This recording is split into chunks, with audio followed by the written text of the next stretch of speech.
What's up, beautiful people? It's your girl Karina. Welcome to I've Karina TV.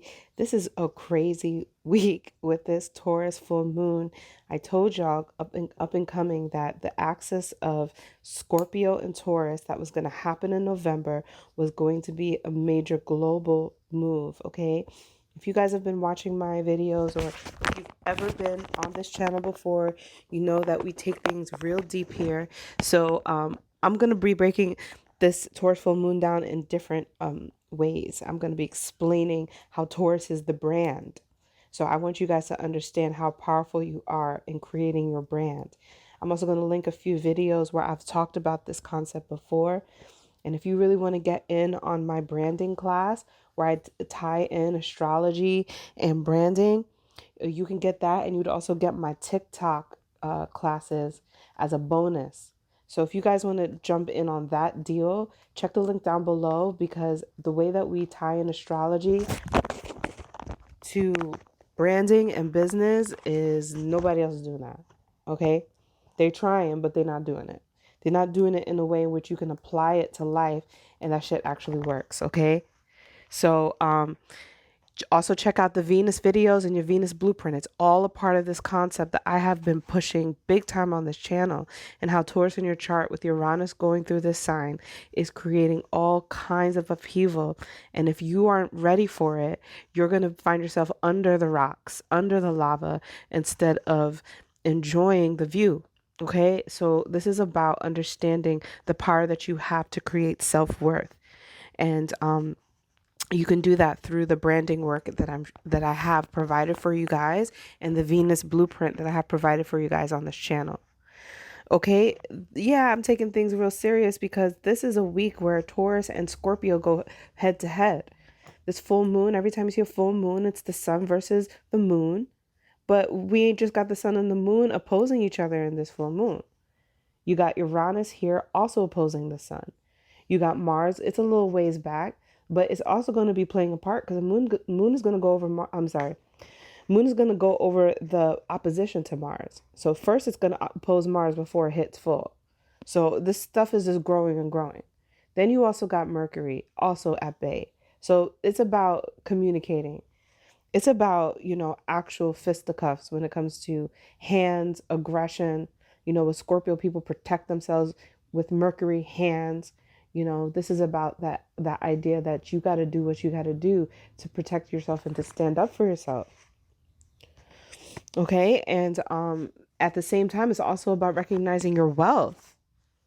And so where Taurus is in your chart, and Taurus and Scorpios in your chart, is where you're dealing with wealth. So on top of the concept of branding, excuse me, where Taurus and Scorpio in your chart is where you have something and somebody wants to take it or somebody wants to share it. Depends on how this person is coming at you. So there's something to share or there's something to protect, right? Where Taurus is in your chart is where you are resourceful, and it's also opposing Scorpio, right? Where somebody will invest in you. Who are the people that are showing that they're investing in you right now? Who are those people? And are they recognizing the true value that you bring? And finally, where Taurus is in your chart is what I will say is the little shop of horrors. This is a concept that I'm bringing to this full moon eclipse because when you know the story, this musical, the story, it's about the connection to plants, right? And how Taurus is earth and plant life and gardens. But this story is about a very bizarre plant. And as somewhere in your chart where you have Taurus, you've got Uranus there, and you've got your own little shop of horrors. You've got your own little bizarre little plant. And in this home of Taurus, you may have felt like maybe I'm losing my money because you see the global world is going crazy.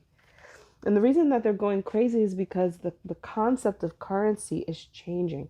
It's never going away, but it's shifting and changing. And for those who have been comfortable with how it has been, aren't comfortable with where it's going, right? Because this challenges our security, which is why a Uranus transit in Taurus is not an easy one to go through because it brings upheaval to what we are comfortable with. And everywhere in your life, you're comfortable with something, and Taurus exposes that part of you. And this Uranus and Taurus transit also exposes that. And this Uranus and Taurus transit has been happening, but it comes to light because of the Taurus full moon. It starts to show what is that thing that is shifting and changing in a very radical way, and it comes in like a flash. It comes in unexpectedly. That is Uranus energy. So somewhere in your chart, you've got this little bizarre plant that you have to control, because when you understand that story of the Little Shop of Horrors, what actually ends up happening is that, that plant grows. You got to feed it some weird shit, and in this one, you feed it your blood, right? So we could talk about that metaphorically, but it becomes a huge monster, and then it tries to eat everything in the shop. So there's concepts here where you have something that is truly valued, a treasure that's bizarre, and you've been taking care of it, and you've been tending to it, and now it's reaping reward for you, because there's something that's very bizarre that you have that is going to bring value, income, and worth to you at this pivotal point when currency is shifting. So you don't have to worry about losing your value, because where you've been resourceful, you have planted, you have nurtured something that is going to be your treasure. But it's a monster, okay? It's Uranus energy. It can't be tamed, or it will need to be tamed, or you're going to have to figure out how to tame it. Okay? So this is something that is a bizarre, quirky, unusual frequency in the house of where Taurus is in your chart. Let's go through the houses and let's talk about where you may have a little shop of horrors happening in your chart. We're going to do this briefly, and then we'll go more into the concepts of value and the other ideas behind Scorpio, and how Scorpio is challenging it with the Sun, Mars, and Mercury at this time. Okay, so let's talk about where in your chart, where in your chart Taurus is, you now have the little shop of horrors. In the first house, Taurus is, you are the little shop of horrors. Something about your personality, your swag, the way that you carry yourself, the way that you dress yourself, the way that you present yourself. You are having a very distinct statement about being a very bizarre, beautiful monster, a bizarre plant, an alien plant, a Venus flytrap. You know what I'm saying? Something that's natural and yet very, very unnatural to what everybody is recognizing. And this is coming to a fullness and a completion at this time. It should be very rewarding to recognize that the value and the worth that you bring may not have been something that people once accepted and valued, and yet it is the only thing that they may need at this time. If you understand the concepts of supply and demand, when it comes to this beautiful monster, when it comes to this little shop of horrors, you are, the demand is you, and you are supplying them with this distinct, unusual personality that people can't get enough of. In the second house, there's something that you possess that people thought was bizarre. People thought wasn't good enough. People thought that this thing that you possessed wasn't fruitful enough, and yet it is that Audrey plant from the Little Shop of Horrors. Your second house, Little Shop of Horrors. You may have actually experienced loss of money and in fluctuations of money, as the second house in Taurus is naturally ruled in the house of income. So this for you may be the most exciting thing ever, to recognize that there's something that you already have that can bring you a ton of money. And so this will be a time in which you are taming that monster and figuring out how it is you can refine it and craft it to help bring you more resources of income, worthiness, and a sense of self-value. In the third house, your little shop of horrors is your community. It is the people that you see every day. It is the mailman. It is your car. It is your train ride, your bus ride. There's something about the way that you move, the way that your surroundings are. You probably are dealing with some sort of bizarreness happening in your local space, and you have maybe seen it as troubling, or maybe didn't value it yourself, and maybe coming to recognize that the little alien plant that you have in this unusual space of your local community can be something that is useful for you, that is resourceful for you, that brings you skills, that brings you bizarre and unusual skills, ones that people might truly value and put a high price on and a high demand for at this time. And the eclipse is not just at this time. The eclipse is the next 6 months. I'm going to do a video on eclipses and people really understanding it for the chorus, but also in general, it's important to understand how the eclipse is giving you your 6 months forward of what it is that you can manifest and create. Okay. And so this eclipse is one that is recognizing the eclipse from earlier this year, right? In probably around March or April, that we had an eclipse that brought us for these last few 6 months. So what you have accumulated with the work that you've done in the community is something that you have nurtured for a long time. I have to put timestamps here because I forgot that part, which is where Taurus is in your chart is something that you have been tending to. It is the garden that you've tended to. It is the feminine expression of patience where Taurus is in your chart, because it's not something that comes easily and automatically like you would find in the cardinal signs of Aries and Cancer and Capricorn and Libra, where they want instantly some sort of manifestation. In Taurus, we find the value of the wait, the value of watching something grow, and how connected we feel to it. And so this bizarre, unusual alien plant is in somewhere in our chart, and this is what you have exhibited some sort of patience, time, nurture, and tending to. Now, in the fourth house, this comes towards your home. So you have spent some time working on your home, and maybe there's some level of it that would be appearing to be bizarre and unusual to other people.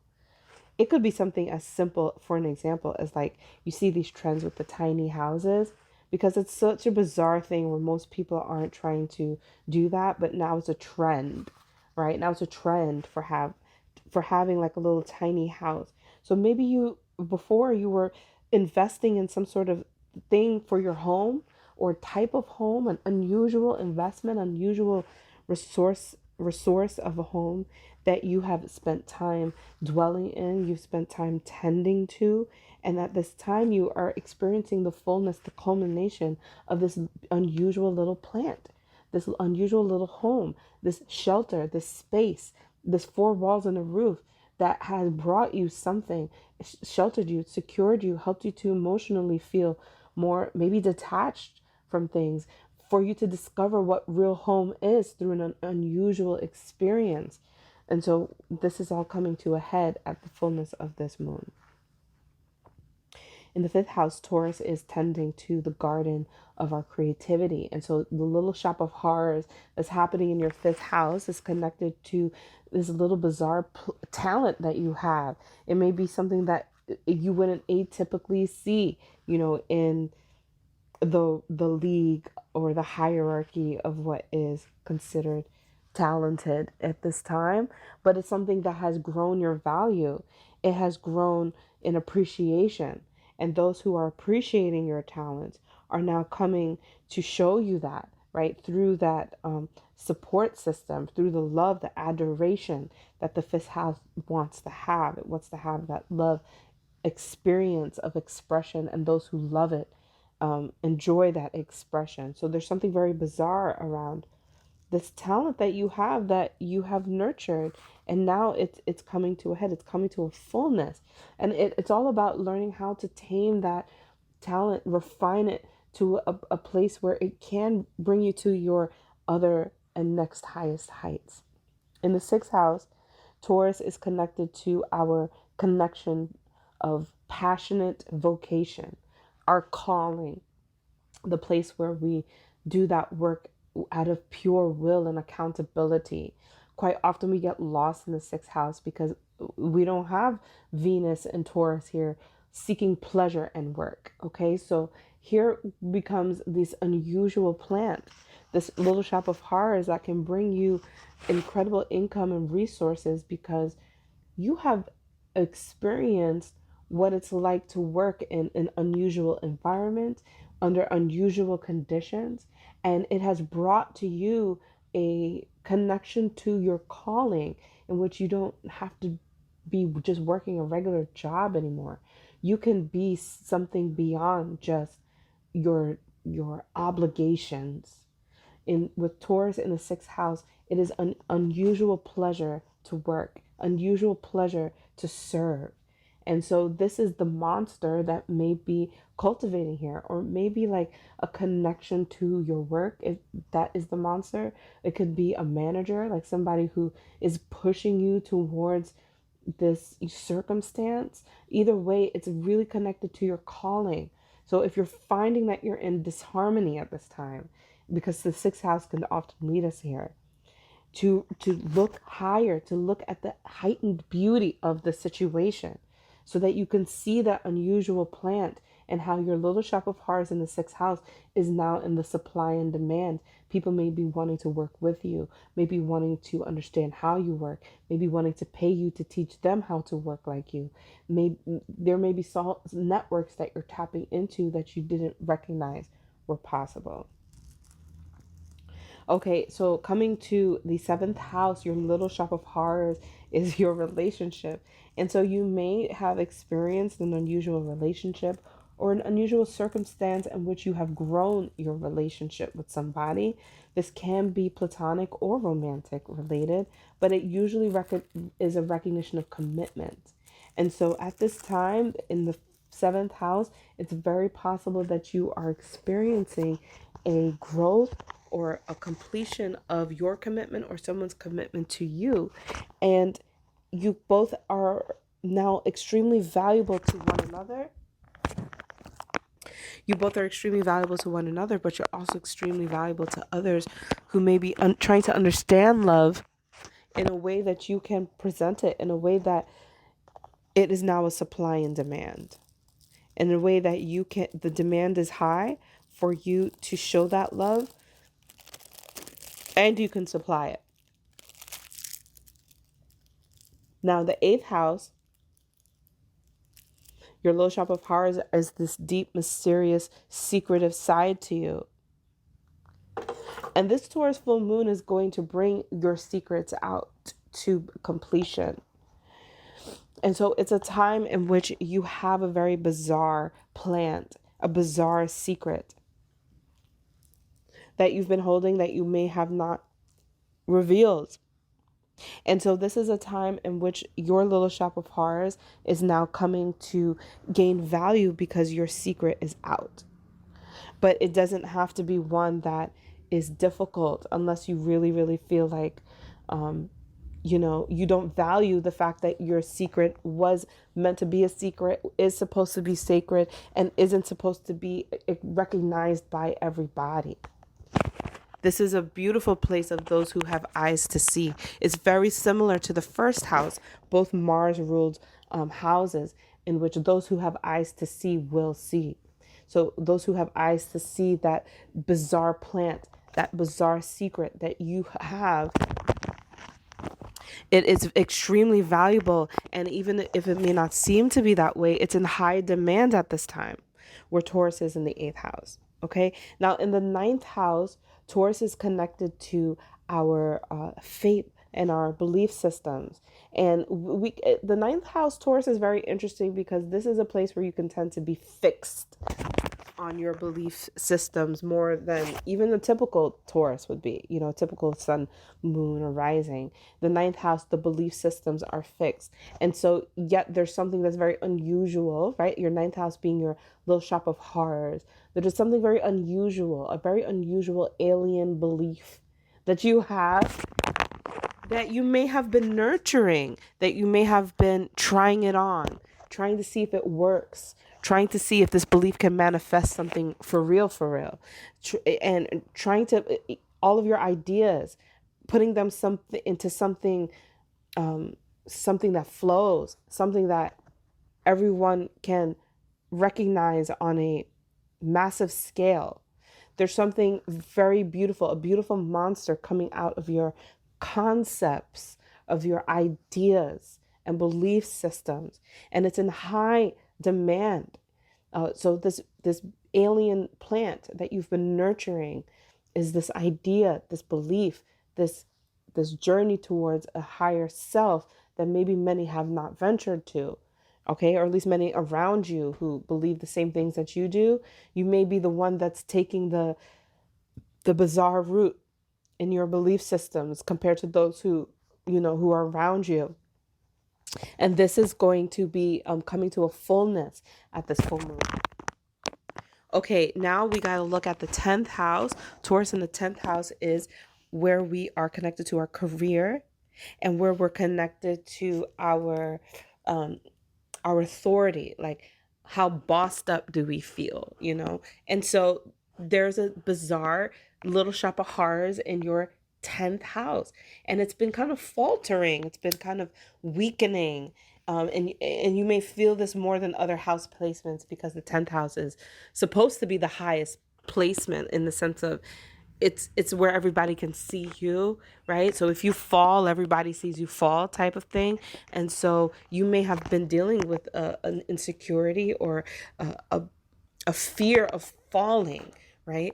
Due to changes in that 10th house of career. But lo and behold, you've been nurturing a plant, nurturing a legacy, a seed that has been growing, a very bizarre plant in your 10th house of career. And at this time, it may be coming to some fullness and completion, in which there's a high demand for your need to be in a role of leadership so that people can follow you. There may be backlash from people who don't have the same concept of business or the same concept of leadership as you do, but you got to hone in that your leadership ways are just unusual right now. It's like that alien plant that people won't necessarily understand, but they're kind of in awe of it. And if you believe in yourself to carry out your leadership in this unusual way, that it can bring you quite enough recognition and rewards than you had ever expected. Now, Taurus in the 11th house is going to be connected to your groups of friends. And that's your little shop of horrors right now. It's like a convention of monsters and bizarreness around your groups of friends. And you have been cultivating your own little alien plant that is going to help you kind of stand out amongst your groups of friends, be an influencer amongst your group of friends. And you may have felt like you never could be or had lost that position. Right? But it's something that's very unusual that's cultivating here, that you've been cultivating. It could be a connection to a different type of group. It can be a connection to a new vision for yourself that you have not yet established or shared with people. It could just be an old way of seeing things that is shifting. Either way, this new type of thing, this bizarre plant, this alien plant that's happening in your 11th house is coming to a fullness at the full moon, showing you where it is that it can bring you value, where people will follow you, where people will support you, where people are influenced and inspired by what you do. In the 12th house, your little shop of horrors is your inner world, your subconscious world, your privacy, and your private space. And so you may have been cultivating a more sacred space for yourself, one that has an unusual twist to it, but is deeply incorporating self-care, self-pampering. And so this is something that is healing you from the roots. It's healing you from the stems of where all of your beliefs come from, right? If you were to understand every trigger you ever had, it's such an unusual thing, but you may have tapped into the very key adjustment that you need psychologically. This is also for an 8th house message, 8th and 12th house, a key adjustment, a newer alignment that is shifting your subconscious, in which you are now experiencing the fact that it may be an unusual way to do it. But either way, it does bring you quite rewards, recognition, and healing. So that is your journey through the 12 houses in the little shop of horrors, how every house is like its own little shop of horrors. Now, I wanted to touch more on how the opposition of Scorpio is dealing with either investing, someone who's investing in you, someone who is taking or stealing from you, right? Or someone who doesn't want to share. Okay? Now, it's best to approach this in a way in which we stay on the frequency that we want to profess. So I would say to let's move this in a way in which it is about finding how people can invest in you even if they are unwilling to at this moment. But there are some that are going to show to you that they are willing, right?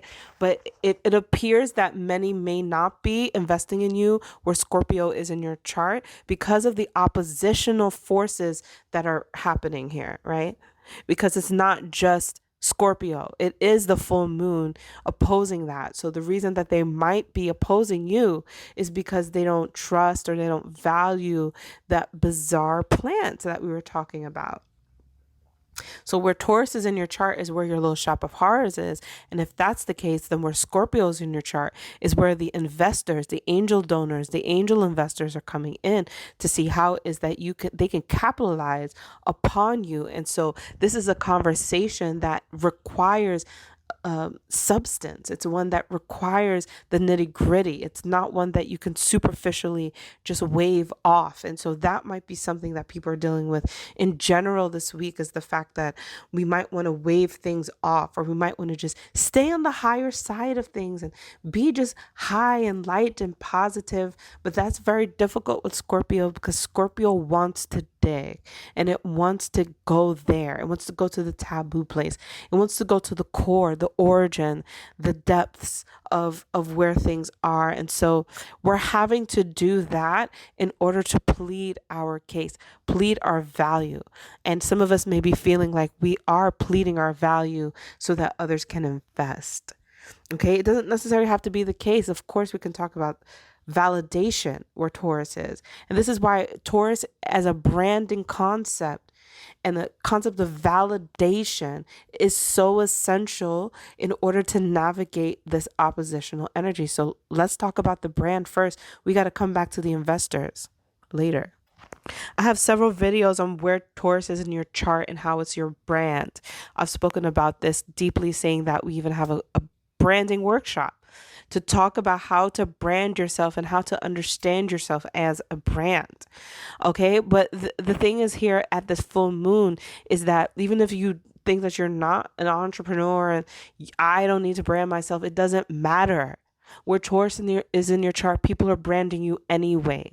So either you choose to validate yourself or others will validate you. And that's where the problem comes when we deal with oppositional forces from Taurus. Because if you allow everyone to validate you, then they will take from you, because that's a Scorpio move. And the Taurus move is to own. And yet we are so fearful of owning our own shit. We're so fearful of owning our accountability. We're so fearful of these things. We're fearful of being possessed by other people, meaning that other people own us. We're so fearful of that. And that's why when you pin Scorpio and Taurus together, things fall apart, because you're so scared of being owned. But in understanding these concepts from financial terms, because everybody gets so caught up in love and they want to feel things about love. But love is definitely a conversation here, but humans get scared when we talk about love and ownership. So let's just talk about finances, because this is where you might actually get it, right? When you buy something, you own that shit, okay? And so you can also own things by owning your word, owning your space, owning your whatever Taurus is in your chart is where you have to own your shit. Let's go through the system, because when you understand that you own it and you take accountability for it, that is your brand. And that a brand is a concept of people putting you in a box. People are going to put you in a box anyway. So you might as well play the Taurus role and own your shit. You might actually find that you are starting to create your own resourcefulness, your own rewards, your own value. You can call your own price when you own your own shit. So in the first house, you own your body, you own your personality, you own these things, you possess them. And if you allow other people, if you don't want to own your body and you want other people to tell you what to do with your body, then they will own you. And sure, they'll invest in you and they'll buy you, but they will really buy you out because you didn't own your body in the first place. So you have to have self-validation. You have to brand your body. You have to tell people what your body is, what your purpose of yourself. Why did you come here and for what are you doing with it? In the first house. In the second house, how are you owning your money? Are you being pulled by various things and people and stuff, circumstances that are making you have to pay? Or are you saying, this is my money, I decide what to do with it and where it navigates to go? This can be very difficult because if you don't want to be somebody that is possessed, or you don't want to take care of your possessions, the things that you own, then you will find that other people will own your shit. They will take your shit. They will take your things and say that and just claim it to be theirs. This is a time where you have to learn how to validate your own things. Creating a sense of ownership is recognizing that when you own it, you tend to it. You take care of it, right? That's the whole concept of ownership in Taurus that people want to gloss over because they're just like, oh, well, nobody owns me. Well, if you own a person, right, it's not saying that I control you. I didn't say that I control you. I said that I own you, meaning that I tend to you, that I care about you, that I help to water and nurture you. And if you can't have that conversation, then you can't really name your own price, can you? You can't name your own price on life, on the things that you create, and the people that you affect, and the people you commit to. That's a Taurus and Libra conversation. That's a second house and seventh house conversation that people are not ready for. The third house, you want to own your own shit, own your word. The things that you say, you should be nurturing your language and the way that you say it. If you said that you was going to be somewhere and you didn't end up being in that place, you didn't own your shit. And that's why somebody came in like a Scorpio and took your words and used it to their desires and willpowers. So what you have to do here is to own your own words, to own your own presence and your own space. Like when you walk into a room, like when you walk in your neighborhood, you got to own your street. You can't litter on your street and then be mad. You know what I'm saying? That you don't live in a high value community. You have to own everything about your block, your street, and your community. In the fourth house, Taurus is owning your house. So this is the house, the temple of the body, similar to the first house, but also for actual house, your actual home or wherever it is that you lay to rest. Do you own that space? And I really mean own. Do you have the title to that space? If you don't have the title to your home, this could be something that you might want to venture into a new journey about. But aside from the title, the other thing that you might want to own about your home is this tending to the garden of your home, the actual garden in your home, but also just your home as a garden. How much do you care for your home? Do you repaint the walls? Do you change the lighting? Do you change the drapes? How well do you clean it and keep it organized so that you know where things are and you have your own little system of doing things? That's how you own your home. And that's what Taurus is going to, and if it help you with and showing you how it's come to culmination. And if you don't own your home, somebody will come in like a Scorpio and take that shit, or they will invest more into your home because you own it. It's all on you. In the fifth house, it's, do you own your talents? Do you own what your unique way of expressing and showing your talents is? Or are you so boggled by the competitiveness and the competition of other people that you don't even know who you are because you're trying to be a talent that's not yours, and you're trying to have a talent that you weren't born with? So owning your talent is saying that this talent is mine. This is what I value. Of course you can improve. Of course you could be better than where you want want to be. But first, you have to validate what you have brought to the table. And this is something that is really important at this time. Otherwise, somebody will come and monopolize on that talent and use it to their own gains, or copy it and take off with it. And the thing that you thought wasn't good enough is the very thing that they are winning at. In the sixth house, you got to own your work, own your calling, own your job. Even if you don't like it at this moment, you decided to go for that interview. You decided to be at this job. You have to show up on time. You got to own your schedule. You got to claim when you're going to do the things that you're going to do, and do them when you say that you're going to do them. Holding yourself at the most accountability is so important in the sixth house. It's Virgo ruled. And this earth axis of Virgo, Taurus, Capricorn, it's all about this concept of ownership. But it starts here with, how does that you own your connection to your duties? How do you own your connection to your responsibility? Do you own your responsibility? Do you know that it's your job to sweep, your job to clean the dishes, your job to take care of your body, your job to go to the gym or go to the doctor or go to a counselor or go? Do you know that it's your job to make sure that you are healthy? These are the things that you have to own. In the seventh house, here we go. Here's a conversation that people aren't ready for. You own your partner. And if you don't own your partner, that means that you are in battles with your own choices on who you decided to connect with, whether it's platonic or business and platonic or romantic. You decided to be with that person. But if you're not owning your partner and owning your choices to commit, then you seem like you're that person that is either the victim to this person, or you're the person who is manipulating that person, or somebody's going to come in and take your person because you didn't own them, you didn't nurture them, you didn't do these things. So this is a time where if you are doing that stuff, you are going to benefit. Your karma is ready for you. And that karma is that you are going to have one of those most glorified, high value partnerships. Somebody who brings you value, not only monetarily wise, but in confidence, in security, because what you gave to them, they will only want to give back to you.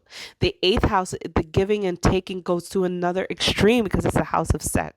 And so you are owning your sexuality, you're owning your expression of it, and you're owning your vulnerability of it to share with as many people as you want. But whomever it is, you're sharing it with them from the ownership of you owning it first. Meaning is that if you let other people claim what your sexuality is, even an astrologer, if you allow an astrologer to tell you how sexy you are, then you have failed in owning your shit in the eighth house, because you are the only one who decides how fucking sexy you are. And the more that you believe in that shit, the more that you will show that people are attracted to you, that people want to fuck you, that people want to be with you, that people want to connect with you on a vulnerable way. So understanding that you own your sexuality first is the key here in unlocking the transformation that you are truly looking for, because one is coming for you if you are ready to reap the rewards of what you have nurtured in the gardens of your eighth house. The ninth house is your mind. And if you have owned your mind, ninth and third house is mind. The ninth house is definitely that mind, the higher mind. And if you have owned that higher mind and you have possession over that higher mind, then when people come in to invest in you, you will not be swayed by their opinions. You will not be swayed by them. You may take information, you may understand advice, you may consider and apply advice, but people's opinions aren't something that you believe in anymore, because you own your mind. The 10th house, you own your career. You own your reputation. You own the title as the boss. And if you don't want this, then this is why people are bossing you around, because you have not nurtured this part of you. But if you have nurtured this part of you, then you are experiencing that your gardens are starting to grow, that there's elements to you owning yourself as a boss. Even if no one else gave you the title, you gave yourself the title, and now people are coming to you as boss. What's my next move? That's how you own the 10th house with Taurus in the 10th house. In the 11th house, you are owning your friends and your groups of people. And yeah, some people might, wherever we find people, people are going to resist, but whatever. Because if you don't own them, they have no one to follow. They have no one to look up to. They have no one to be inspired by. And they're a bunch of lost sheep, and you know it. So where you are, Taurus in the 11th house, you are owning your influence, owning your vision. Because where Taurus, those who have Taurus in the 11th house, you have a vision that no one else can see. Especially with Uranus there, as we've talked about, you have that bizarre plan. You're the one who can see where others can't. In the 12th house, you are owning your privacy. You're owning your own space, your own boundaries. You're owning your own healing. And if you allow others to own your healing for you, this is when people prescribe and describe you in a way that is crazy or mentally off, or they diagnose you with second-handed illnesses, when the truth of the matter is, you know exactly what it is that hurts you, that triggers you. You know exactly what it is that brings you pain. And if you went directly to that seed of what it is, instead of trying to listen to these prescriptions, then you may very much so own your own healing. This doesn't mean that you don't take medication. It just means that you are first owning your healing first, because no one can understand how to truly help heal you more than you can. Astrologers, doctors, counselors, psychologists, whoever, they can only come halfway. You can't rely deeply on somebody else to save you in the 12th house. You have to own your own healing. So this conversation about ownership, where Taurus is, can now help us to see that where Scorpio is in our chart, people are either going to invest or they are going to try to take from you, right? So you are either protecting yourself where Scorpio's in your chart, or you are now becoming vulnerable and giving up the goods because you know your value. You have tended to your gardens and you're now willing to share. You're now willing to let them penetrate you or take you in. So where Scorpio's in your chart, Mars is here. He is ready to have sex with you, right? Where Scorpio is in your chart. Mars is Scorpio's classic ruler. He is meant to be here. And when he is here, he is strong. Not strong like Aries, strong like Scorpio in a feminine type of way, being more connected to an emotional, passionate, deep connection in Scorpio. And the people who may appear to be haters are truly what? They are truly lovers in disguise. So where Scorpio is where you can shift instantly. In a moment, you have this time to do it. You have this moment right now to choose a different frequency and validate yourself where Taurus is, so that where Scorpio is in your chart, people are going to come together to you rather than fight you. In the first house where Scorpio is in your chart, people may be trying to take your body, cross boundaries, tell you what to do with your body. But if you have validated yourself in the 7th house, then now when you come to the first house, you know how to share your body. And people will invest in your body rather than take it. In the 2nd house, people may be trying to take your money, trying to take your value, trying to say that you aren't worthy. You do not have what it takes. You are less than. If people are trying to diminish you, that means that you're not giving enough validation to the gardens and the crazy horror shop in the 8th house. So in the 2nd house, when you have validated yourself in the 8th house, you'll come back to the 2nd house and you're ready to share your value. You're ready to, it's a whole different ball game, because people aren't telling you what you are. You're telling them what your value is. You're telling them your price. And they are investing the price you claim in the 2nd house. In the 3rd house, people are trying to take your words. They're trying to take your communication. They're trying to take your community. They're trying to take your block. Unless you tend to the gardens and deal with the little shop of horrors in the ninth house, so that when you come to the third house, your frequency has shifted. And now you are willing to share your ideas, share your message and communication, and people will invest in what it is that you have to say. In the fourth house, people may be trying to take your home. They may be trying to take your spiritual temple. And what you have to do is remember to go back to validate yourself in the 10th house, so that when you come to the fourth house, now you're willing to share and be vulnerable with your home. Letting people into your home, caring for them in your home, knowing that they can't take from you. In the fifth house, you may be dealing with people trying to take your expression, take your talents, make money off of your talents. And if you have not given to yourself the validation that you need in that 11th house, then when you come, you got to tend to those gardens in the 11th house, so that when you come to the 5th house, where Scorpio is, now you want to share your talents.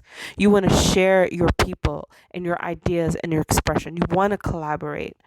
In the 6th house, Scorpio in the 6th house is connected to work. So somebody might be trying to take your work or take credit for your work. That's an even better way that could play out. And that's because you haven't validated yourself enough in that 12th house. Tending to the gardens of the 12th house will help you to come back to the 6th house and recognize that Scorpio in your chart is where you can share your work, because you'll understand that you only can do but so much work, and it requires other people, someone to invest in it, someone to put their hands, their ideas, their time and effort into it to make it even greater, even more valuable. In the 7th house, Scorpio, somebody might try to take your partner. They might try to take your partnership. They might try to influence your commitment and make you weak. And the only way that you can really validate this is to deal with that first house first. Is to validate your first house and tend to the gardens of your first house. That way, when you come to the 7th house, you are willing to share. You have secured the trust issues. You have the boundaries. You have the contracts set up. You have negotiated the contracts. You know what is allowed and what isn't allowed. You have expressed your vulnerabilities, your trust issues, and you can share yourself with other people.